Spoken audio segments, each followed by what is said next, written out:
우리 창세기 이제 12장 이 말씀을 저번 주부터 우리가 살펴보고 있는데 어떤 인물에 대한 이야기를 우리가 살펴보고 있죠?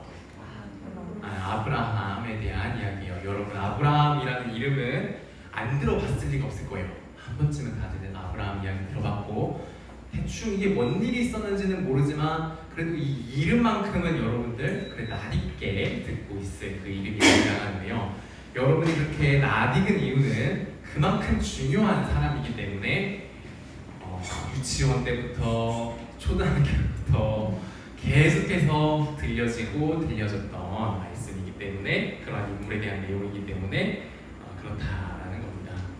그래서 이 중요한 인물의 그 이야기, 이 인물이 중요한 인물은 이 이유는 이 인물 자체가 막 중요했던 사람이라기보다는 하나님이 이 인물을 통해서 정말로 중요한 여러 일들과 약속들을 해주셨기 때문에 그래서 우리가 이 인물에 대해서 살펴보는 건데요. 여러분들 한 가지 이제 좀 이야기 들어가기 전에 한 가지 좀 이야기하면 좋을 게 지금 우리가 읽고 있는 이 본문에는 아브라함이라고 되어 있지 않고 누구라고 지금 이야기하고 있어요? 아브라함이 아니에요. 정확한 이름은 다른 이름이에요. 뭐라고 되어 있죠? 아브라함이에요. 원래 아브라함의 진짜 원래 이름은 아브람인데 나중에 하나님이 어떻게 하시냐? 나중에 아브라함의 이름을 너는 이제 아브람 하지 말고 아브라함 해라고 해가지고 아브라함이라는 이름이 생긴 거예요. 그래서 우리는 이 사람을 부를 때도 그냥 아브라함 하는 거예요. 그리고 그 아브라함의 아내 사라라고 우리는 알고 있는데 사라도 원래 그 사라가 아니에요. 원래는 어떤 이름이냐? 여기 보면요, 뭐라 돼 있어요? 사레예요. 원래 이름은 사레인데 이 사레도 나중에 하나님이 이름을 새로 지어줘요. 뭐라고요? 사라라고. 그래서 우리는 아브라함과 사라다라고 이렇게 부르는 거고, 이런 식으로 하나님이 이름을 바꿔가지고 바뀐 그 이름을 우리가 부르고 하는 그런 일들이 그렇게 그냥 부르게 되는 거다라는 거를 여러분 기억하면 좋겠어요. 그래서 지금 아브라함이라 돼 있고 사레라 돼 있지만 우리가 설교하고 이야기 나눌 때는 그냥 아브라함, 사라라고 이렇게 부를 겁니다. 자, 우리 지난 시간 아브라함 이 이야기를 살펴봤는데 한 가지 우리가 좀 생각을 해보면 좋을 것 같아요. 여러분 만약에요, 여러분이 막 도와줬어요. 막 이렇게 잘 할 수 있게끔 도와준 어떤 친구가 있는데 걔가 자꾸 실수하고 자꾸 멍청한 행동을 하고 그게 안 고쳐져. 걔가 자꾸 실수하고 멍청하게 행동을 막 하는 거예요. 그러면 여러분 어떨 것 같아요? 아니 내가 잘 알려줬어. 야, 학교 요 시간대는 이거 준비하고 이렇게 해서 그래야 안 혼나, 그래야 잘할 수 있는 거야 라고 했어. 근데도 또 놓고 오고 또 그거 막 선생님한테 혼날 행동들을 막 하는 거예요. 계속 그런다고 해봐요.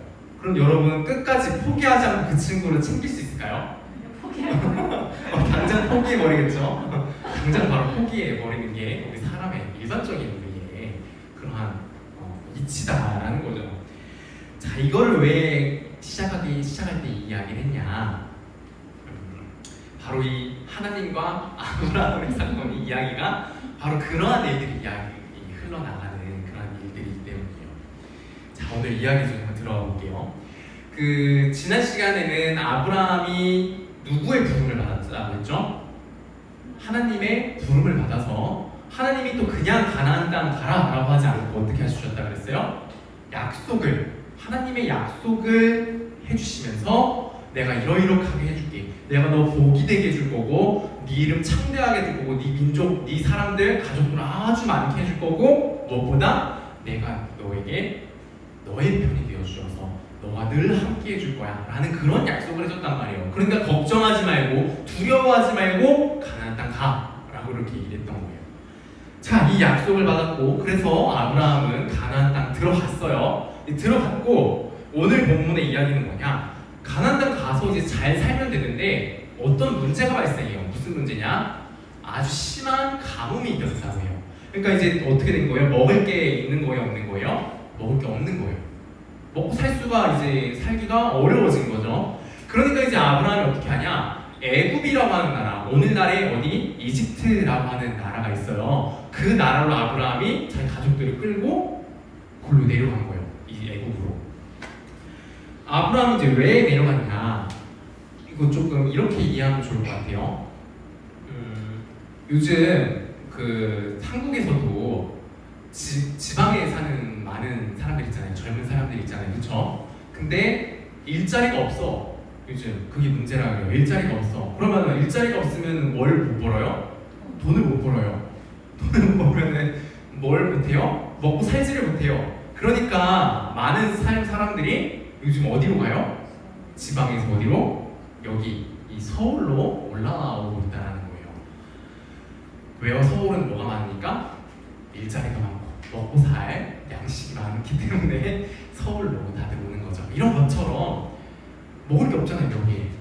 그 애국은 그 당시에 어떤 지역 같았던 거예요? 오늘날 우리 여기 한국의 서울과 같은 아주 번성하고 아주 일할 것도 많고 먹을 것도 많은 아주 강대하고 번성한 나라가 애국이었단 말이에요. 그래서 아브라함은 너무나도 자연스럽게 당연하게도 이 애국으로 내려가서 먹을 양식을 먹고 자기 생을 연장시키고자 했던 거죠. 자, 그래가지고 내려왔어요. 그래가지고 내려가는데 보면요, 오늘 본문 12장 11절 12절을 한번 볼까요? 11절 12절인데요. 우리 다시 한번 읽어볼게요. 시작. 그가 애굽에 가까이 이르렀을 때에 그의 아내 사레에게 말하되 내가 알기에 그대는 아름다운 여인이라 애굽 사람이 그대를 볼 때에 이르기를 이는 그의 아내라 하여 나는 죽이고 그대는 살리리니. 그래서 뭐래요? 원하건대 그대는 나의 누이라 하라 라고 이야기를 하고 있어요. 누이가 뭐예요? 누이가 뭔지 알아요? 여자 형제를 이야기하는 거예요. 그래서 정확하게는 이제 여동생이라고 이야기해요 라고 이제 이야기하는 거예요. 실제로 아브라함의 그 이제 엄마가 다른 여동생이긴 했어요, 사라가. 그래서 내 여동생이라요 라고 하는 게 완전 거짓말은 아니에요. 근데 중요한 거는 그래서 지금 이 사라는 아브라함의 누구예요? 아내가 맞잖아요. 근데 그거를 어떻게 하라 그래요? 아내라고 하지 말고 그냥 내 여동생이라고만 그렇게 이야기해요 라고 하는 거예요. 아브라함은 왜 그렇게 했을까요? 방금 우리가 읽은 말씀에서 나오죠? 내가 남편이라고 하면은 나를 죽이고 당신을 데려가기 위해서 나를 죽이는 그러한 일이 발생할 수 있어요. 그러니까 남매라고, 내가 당신의 남편이라고 말하지 마세요 라고 한 상황인 거죠. 자, 이것조차도 잘 그 시대 상황을 생각해보면 우리가 쉽게 비난하지는 못해요, 이 아브라함 행동이. 왜냐면 당시에는 우리 지금처럼 막 함부로 누구를 죽여가지고 뭐 아내를 빼앗고 누구를 죽여가지고 남편을 빼앗고 하는 그런 일들이 불가능하지만, 그런 일이 막 일어나지 않지만 이 당시에는 어땠을까요? 이 당시에는 그런 법과 경찰과 그런 존재들이 없었단 말이에요. 그러니까 어떤 것들이 있었어요? 힘이 있는 사람이 힘이 없는 사람의 것들을 자주 빼앗는 일들이 많이 발생하던 시대란 말이에요. 그러니까 아브라함은 걱정을 하죠. 당연히 자기는 그냥 한 가족만 이끌고 다니는 그냥 한 사람일 뿐이고, 애굽의 왕, 애굽에 있는 사람들은 어떤 사람들이에요? 엄청 강대하고 군사도 많고 큰 문명을 가지고 있는 그런 나라고, 심지어 바로 왕이라고 하는 그 애굽의 왕은 어떤 존재예요? 그 모든 것들을 다스리는 왕이잖아요. 엄청난 힘을 가지고 있잖아요. 근데 그런 존재가 혹여나 네 아내 데려와라고 하면은 안 뺏길 자신이 없고, 심지어 이때는 그냥 곤이 데려온 게 아니라 어떤 식으로 했냐? 그냥 그 남편을, 그 사람을 그냥 죽여버리는 일이 비일비재했던 거예요. 그래서 아브라함은 당연히 그 당시 통념상 이 나름대로 지혜를 짜낸 거죠. 그 남편이라고 하면 안 되겠다, 내 아내라고 하면 안 되겠다, 그냥 내 여동생이라고 하면은 오히려 괜찮겠다라고 나름의 지혜를 짜내가지고 이 보여낸 행동이라는 거죠. 자, 이렇게 우리가 그 당시 상황과 현실적인 이런 문제들로만 놓고 본다면은 이 아브라함의 행동을 뭐 그렇게까지 뭐 어쩔 수 없었네요 라고 우리가 생각을 할 수 있지만, 여러분, 우리는 이 아브라함이 지금 어떤 약속을 받았음에도 이러한 행동을 하는지를 우리는 잘 생각해 볼 필요가 있어요. 아브라함 어떤 약속 받았죠? 누구의 약속을 받았었죠? 하나님의 약속을 받았었잖아요. 심지어 그 약속의 내용이 어떤 내용이었어요? 온 세상을 다스리는 창조주께서, 온 세상을 다스리는 왕께서 어떻게 해주겠다고 했어요? 네 편 되어주겠다. 그리고 구체적인 내용도 있어요. 단순히 네 편 되어줄게 정도가 아니라 어떻게 했어요? 네 이름이 아주 높아지게 해줄 거야. 네 민족이, 너의 이름이, 너의 후손들이 아주 많아지게 해줄 거야 라는 내용의 약속을 해줬어요. 그러면요, 아브라함이 죽게 놔두시겠어요?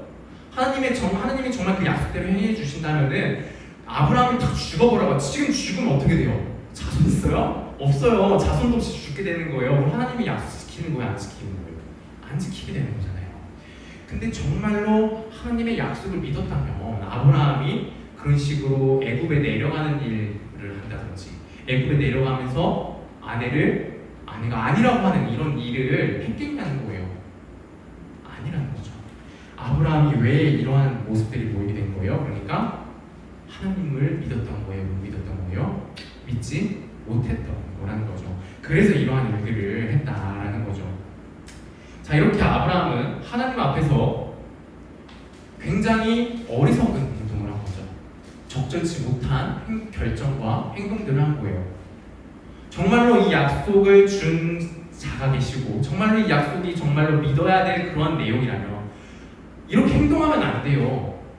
오히려 약속을 믿지 않고 이렇게 행동을 해버렸으니까 뭐가 있어요 지금? 오히려 아브라함은 이 약속을 해준 사람을 무시하는 행동이잖아요. 그렇기 때문에 이 약속을 해주신 분의 아주 큰 진노와 벌을 내리시는 그것을 받아야만 마땅한 그런 상황인데, 여러분 하나님이 어떻게 행동하시는지를 잘 알아요. 하나님 아브라함 혼내야 돼요. 아브라함 너 이 자식 왜 그러냐고 하면서 아주 막 채찍질해야 돼요. 매를 때려야 된다고요. 근데 하나님이 어떻게 행동하시냐? 어떻게 행동하셨다고 그래요? 창세기 12장 우리 17절입니다. 17절. 여호와께서 어떻게 행동한대요? 아브라함의 아내 사레의 일로 바로와 그 집의 큰 재앙을 내리시니라. 자, 우리가 생각하기에 하나님이 누굴 혼내야 돼요? 아브라함 혼내야 되죠. 근데 누굴 혼내요 지금? 바로를. 이 애굽의 왕이거든요. 애굽의 왕 바로를 혼내고 있는 거예요. 바로 왕은 봐봐요. 이 아브라함이 아내가 아니래요. 여동생이래요. 그래가지고 여동생이라고 하니까 데려온 거예요. 근데 누구 혼내요? 바로 왕을 혼내고 있는 거예요. 자, 이 이야기가 얼마나 좀 웃긴 상황인지 좀 예시를 들어보자면,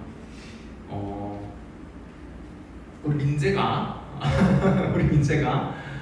그냥 어떤 불량한 애들이 있어. 거기 아빠가 그랬어. 야, 너 거기 그 불량한 애들이랑 놀지 말고 걔한테 가지 마. 이렇게 했는데도 불구하고 민재가 쟤네 뭔가 잘 나가고 재밌어 보인다 해가지고 갔어. 근데 가니까 아니나 다를까 민재가 가지고 있는 아주 막 아이폰, 최신형 아이폰, 그다음 워치 뭐 이런 것도 다 야 괜찮아 보인다, 좋아 보인다 하니까 민재가 이거 내가 안 주면 내 목숨이 위태롭겠구나, 내 학교 생활이 어떻게 될지 모르겠구나 해가지고 야 이거 그냥 다 여러 개 있어, 집에 많아, 너도 하나 가져와 하면서 줬어요.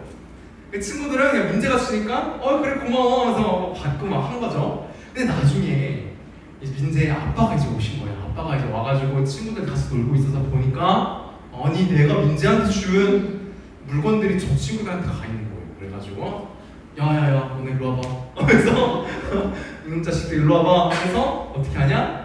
이제 매질을 하는 거죠. 이놈 자식들 뭐 하는 것이냐, 내 아들 거 삥 뜯는 거냐 너네 하면서 하는 거죠. 얘들은 이제 막 왜요? 아니요 제가 그냥 저한테 준 거예요. 선물로 준 건데요 하면서 하니까 그걸 알고 있으니까 내가 이 정도만 때리는 거야 하면서 막 때리는 거예요. 그래서 결국엔 어떻게 하냐? 제발요 그만하세요, 돌려줄게요 한 그런 상황이 바로 이런 상황이다라는 거예요.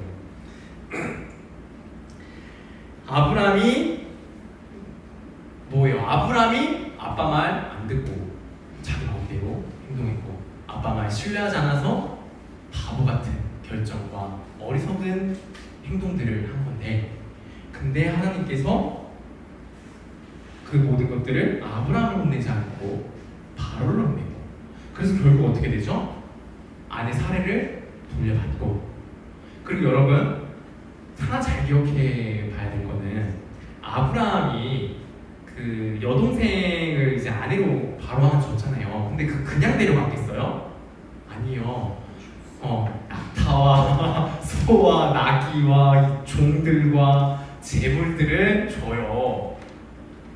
이런 어여쁜 아내를 나에게 보내줬으니 대가로 이렇게 준단 말이에요. 그런 것들이 있었단 말이에요. 그런 거 다 받았어요. 근데 바로왕이 아내 돌려주면서 야, 내가 이거 아내 너한테 환불할 테니까 내가 줬던 돈 다시 돌려줘 하면서 그렇게 그런 말 했어요? 못했을까요?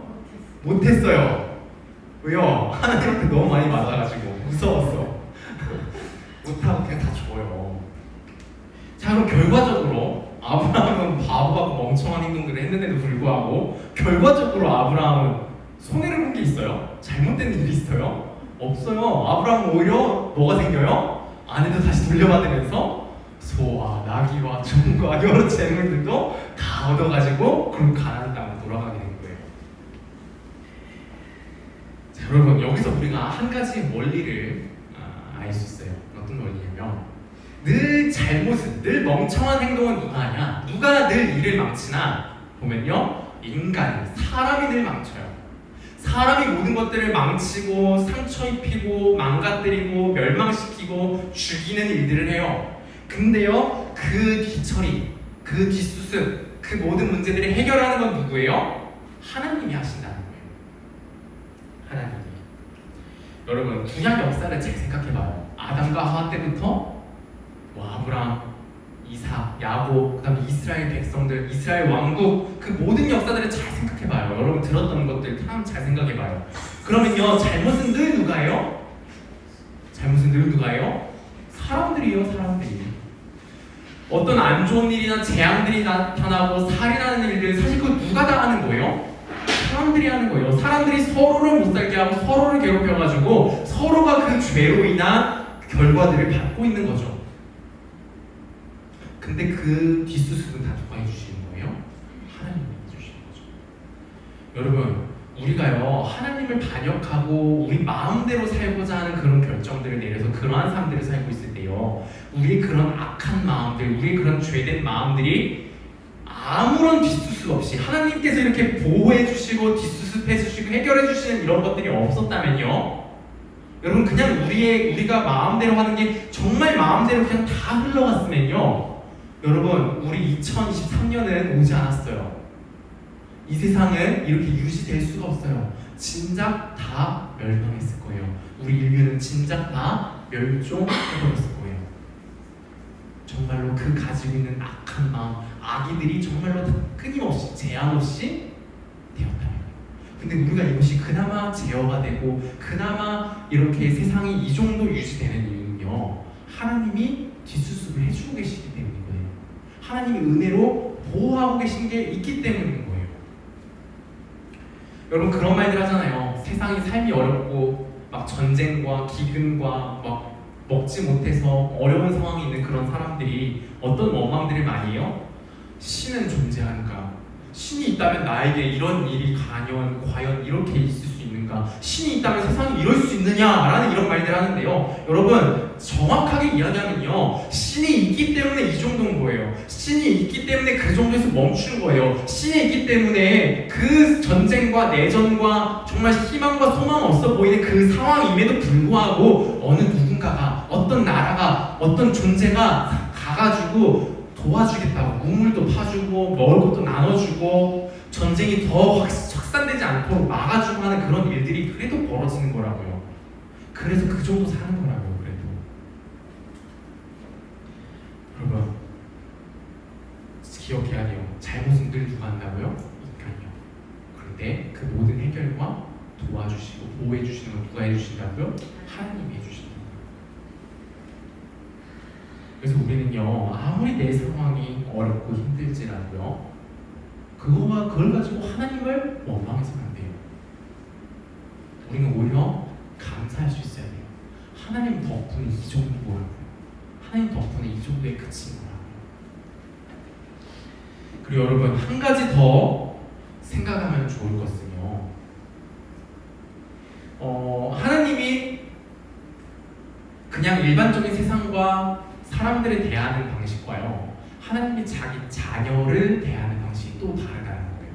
하나님이 이 온 세상에 대해서도 문제들이 막 발생하면은 그 문제가 너무 심각해지지 않게 막아주시는 그런 보살핌과 뒷수습도 막 해주시고 있지만, 그런 자비와 은혜가 있지만, 여러분, 하나님이 하나님의 자녀한테 하나님이 직접 택해서 불러가지고 자기 자녀로 백성으로 삼은 사람들이 있어요. 이 사람들을 하나님이 대하는 건요, 그냥 단순히 막 최악의 상황이 되지 않도록 막는 정도로만 자비와 은혜를 베푸시지 않고요, 그것과는 차원이 다른 사랑과 관심과 보호를 주고 계시다라는 거예요. 여러분, 세상에는 그냥 하나님이 너무 망가지지 않게, 그냥 멸망만 되지 않게 하나님이 보호하는 정도라면, 여러분, 하나님의 자녀인 우리에게는 어떻게 하신다고요? 아니, 잘 돼요. 복이 넘치라고, 완전히 선하고 좋은 상태가 되라고 여러분께 관심 하나하나를 살피고 계시고요, 여러분의 그 인생과 모든 상황들을 다 하나하나 간섭하시면서 이끌고 계시다라는 거예요. 여러분, 아브라함을 이야기 보세요. 아브라함 얼마나 멍청해요. 얼마나 하나님 신뢰하지 못하고 자기 마음대로 해요. 근데 어떻게 해주세요? 오히려 아내를 다시 돌려받고, 오히려 많은 재능과 안전과 그 모든 것들을 얻어서 돌아갈 수 있게끔, 오히려 선한 상황들로 선한 결과들을 얻을 수 있도록 하나님이 정말 하나하나 간섭하시면서 이끌고 계시잖아요.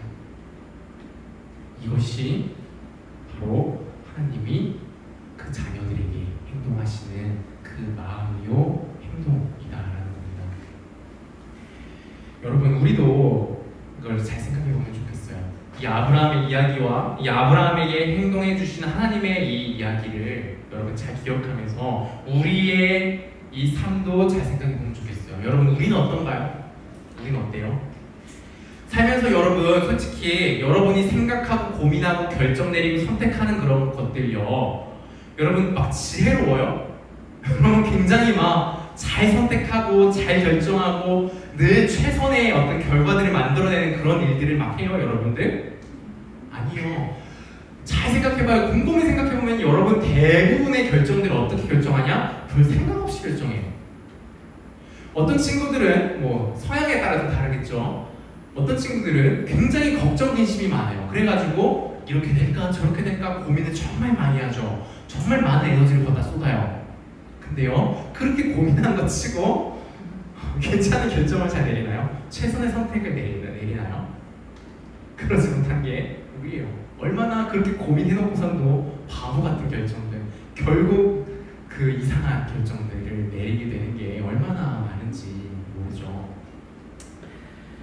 여러분, 이게 우리예요. 이게 우리의 그 미련한 그 지성이고요, 우리의 바보 같은 그러한 모습이다라는 거죠. 여러분, 만약에 우리의 이러한 결정들대로, 우리의 이러한 선택들대로 그대로 결과가 나온다면, 그대로 결과가 우리를 받아야 되는 거라면, 정말 그렇게 받았다면 우리의 삶이 이런 정도일까요?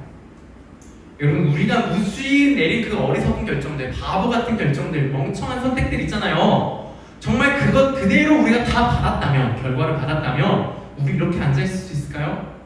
우리 상태가 지금 이 정도일까요? 솔직히 우리가 잘한 결정은 한두 개라고 하면은, 우리가 못한 결정은 8개, 10개, 20개, 수십 개잖아요. 그럼 우리 결과가 어때야 되냐고요? 지금 이 정도가 아니죠. 더 최악이어야 되죠. 우리 인생 끝장났어야 됐죠. 근데 왜 안 그럴까요? 왜 그렇게 되지 않았을까요? 누가 우리 인생을 보호하고 관심 가져주시면서 간섭하고 계신 거예요? 누가? 하나님이요. 하나님이 우리 인생을 지켜봐 주시고 계시다고요. 하나님이 함께 하시면서 우리가 내리는 그 모든 멍청함과 어리석음의 결정들을 어떻게 해주시고 계신 거예요? 뒷수습을 해주고 계시다고요. 여러분, 그리고 우리가 일상에 내리는 이런 멍청한 실수들도 참 많이 있지만, 우리 전 인류가 하고 있는, 우리가 모든 인간이라면 공통적으로 하고 있는 가장 중대하고 가장 중요한 실수가 있어요. 그게 뭘까요? 하나님을 저버리는 선택이죠. 하나님을 신뢰하지 않는 선택이죠. 그리고 누구를 신뢰해요? 사탄. 나를 신뢰하러 하는 사탄의 말을 신뢰하고 나를 의지하고 세상이 말하는 것들을 의지하는 그런 선택들을 우리가 했고 하고 있고 계속해서 하게 될 거예요. 여러분, 이러한 우리의 실수, 멍청함까지도요 하나님께서 뒷수습을 해주시는 거예요. 여러분을 배신한 사람이 있어요. 배신하고 여러분의 그룹을 뛰쳐나갔어요. 근데요, 걔가 뉘우치지 않아요. 계속해서 그런 실수를 저질러요. 근데도 여러분은 그 사람 받아들일 수 있겠어요? 그 사람 포기하지 않고 그 사람이 하는 실수들 계속 덮어주고 문제 해결해주고 하는 일을 정말 끝까지 할 수 있을까요? 못해요. 보통 마음으로 할 수 있는 게 아니에요. 아무리 그 사람을 사랑하는 마음을 갖고 있다 하더라도 결국 어떻게 될까요? 지쳐버릴 거예요. 포기하게 될 거예요. 근데 하나님은 어떻게 하세요? 포기하지 않으신다고요. 지쳐하지 않으신다고요. 실증 내지를 않으신다고요. 분노와 질색, 팔색을 하면서 너 저리 가버려라 하면서 발로 차버리는 그런 행동을 하지 않으신다고요. 누구에게는요? 하나님이 선택해서 사랑하기를 작정한 하나님의 자녀에게는요. 여러분, 그래서요 하나님은요 포기하지 않고 포기하지 않다가 그런데도 계속해서 거부하고 멍청한 실수를 계속해서 하는 이 인간들을 위해서 결국 어떤 일까지 하시는 줄 알아요? 여러분 다 알고 계시듯 우리 주 예수 그리스도 하나님의 아들을 보내주시는 그 일까지도 행하여 주셨어요. 여러분 정말 귀하게 여기는 존재예요. 하나님의 아들은요, 하나님 그 자신의 아들은요, 자신의 생명과 동등하게 생각하는 분이에요. 근데 그런 분을요, 우리의 이 문제들을 해결해주기 위해서, 우리의 그 모든 잘못과 어리석은 선택들을 뒷수습해주기 위해서요, 그걸 뒷수습하는 걸 넘어서서 오히려 그런 결정을 내린 존재들임에도 하나님의 그 모든 좋은 것과 복과 행복을 누리게 하기 위해서 자기 아들을, 자기의 생명을 희생시키셨어요. 그리고 예수님은요, 기꺼이 우리의 그 일들을 위해서 자기 몸을 찢고 피를 흘려 보내셨어요. 여러분, 우리의 이런 멍청함은요, 우리의 이런 사리 분별을 못하는 어리석음은요, 그저 내가 좀 더 책을 읽는다고, 내가 좀 더 열심히 사회 경험을 한다고 해결되는 문제가 아니에요. 내가 좀 막 더 노력을 한다고, 어떤 사람의 도움들을 좀 받는다고, 혹 가능하다면 내가 유전자 조작을 통해서 내 유전자를 좀 조작해낸다고, 그리고 내 지능을 아주 뛰어나게 한다고, 조금 뛰어나게 한다고, 그래서 해결될 수 있는 문제가 아니에요. 여러분, 우리는 정말 불완전한 존재고요, 어리석고 멍청한 존재예요. 그럼 어떻게 해야 될까요? 누가 우리를 포기하지 않고 누가 계속해서 우리의 이 문제를 해결할 수 있는 길을 마련해 주시고 하셨나요? 우리 주 하나님, 우리 주 예수 그리스도신 거예요. 여러분, 그래서 우리 예수님께 나아가야 되는 거예요. 전능하신 왕, 전능하신 하나님께서 우리를 위해 마련해 주신 유일한 길이에요. 우리가 그 모든 어리석음과 그 모든 잘못된 결정들을요 뒤집어 엎어서 선하고 복되고 영광된 그 결과를 얻게 하신 유일한 길, 바로 우리 주 예수 그리스도신 거예요. 여러분, 우리 예수님은요, 우리가 그 멍청한 짓, 어리석은 행동들을 할 때요, 그거를 꾸짖지 아니하세요.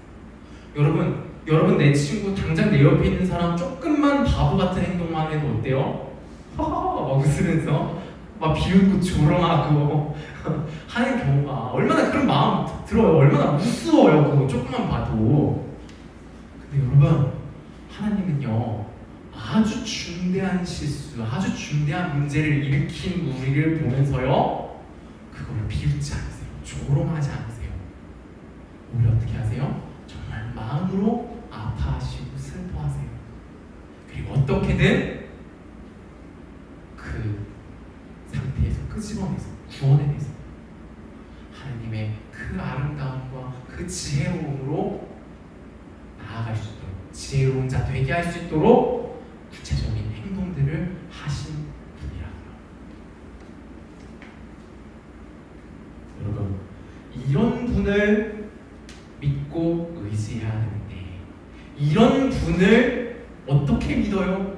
어떻게 그런 존재를 의지해요? 라고 이야기한다면요, 여러분 이 세상에 여러분에게 누군가를 믿고 의지한다라는 건요, 말도 안 되는 거예요. 누구도 의지할 수 없어요. 여러분, 이러한 분을 의지할 수 없다면 여러분은 그 누구도 의지할 수 없어요. 여러분, 예수님만큼 전능하시고 예수님만큼 여러분을 사랑하시는 분이 없어요. 여러분, 예수님은요, 여러분의 부모님보다도요, 여러분 자신보다도 여러분을 사랑하시는 분이에요. 이런 분을 신뢰하고 의지할 수 없다면 도대체 누구를 신뢰하고 의지할 수 있을까요? 여러분 자신을 신뢰하면 될까요? 나 자신이니까, 나니까, 나는 믿을 수 있잖아. 여러분의 능력이 어때요? 여러분이 판단하는 그 판단이 어때요? 여러분의 그 결정이 어때요? 여러분 그 문제가 발생을 해결할 능력은 있나요? 없잖아요. 아무것도 없잖아요. 여러분, 예수님께 나아가시다. 예수님 밖에 우리가 신뢰하고 의지할 분이 없고요, 예수님 밖에 우리의 그 모든 문제들을 해결해 주시고 우리에게 그 가장 아름다운 복, 하나님의 지혜를 얻게 하실 수 있는 분이 우리 예수님밖에 없습니다. 예수님께 나아가는 우리 모든 중고등부 여러분, 우리 모두가 되기를 바랍니다. 아멘. 하나님 아버지, 은혜를 감사합니다. 오늘 우리 아브라함의 이 잘못된 선택과 어리석음을 보았습니다. 그럼에도 불구하고 하나님께서 한번 부르시고 이끌고 계신 그 자녀에게는 하나님께서 결코 실증내지 않으시고 결코 짜증도 내지 않으시며 묵묵히 그 사람의 모든 문제와 그 사람이 나아갈 길들을 밝히 열어주시는 분이심을 오늘 우리가 다시 한번 확인하였습니다. 하나님은 너무도 선하시고 전능하시며 우리를 향한 그 사랑이 너무나도 뜨겁고 충만하신 분이심을 결코 잊지 않아서 우리가 어느 때든지 어디서든지 무슨 일을 하든지 그 어떤 좋지 않은 상황에 처하든지 하나님이 나와 함께하고 계시다, 하나님이 나를 자녀 삼아주시고 나로 가장 복된 길로, 가장 선하고 좋은 길로 인도하고 계시다라는 하나님의 그 섭리를, 그 계획을 신뢰하며 하나님을 기뻐하며 즐거워하며 하나님께 온전한 감사와 찬양을 올려드리는 우리 모두가 되게 하여 주시옵소서. 우리 모든 약함과 우리의 모든 믿음 없음을 붙들어 주시고 하나님, 날마다 우리에게 하나님이 어떠한 분이신지 확신하게 하여 주시옵소서. 하나님을 더 알려주시옵소서. 하나님을 더욱더 신뢰하고 믿는 그 믿음을 허락하여 주시옵소서. 우리 주 예수 그리스도의 이름으로 기도합니다. 아멘.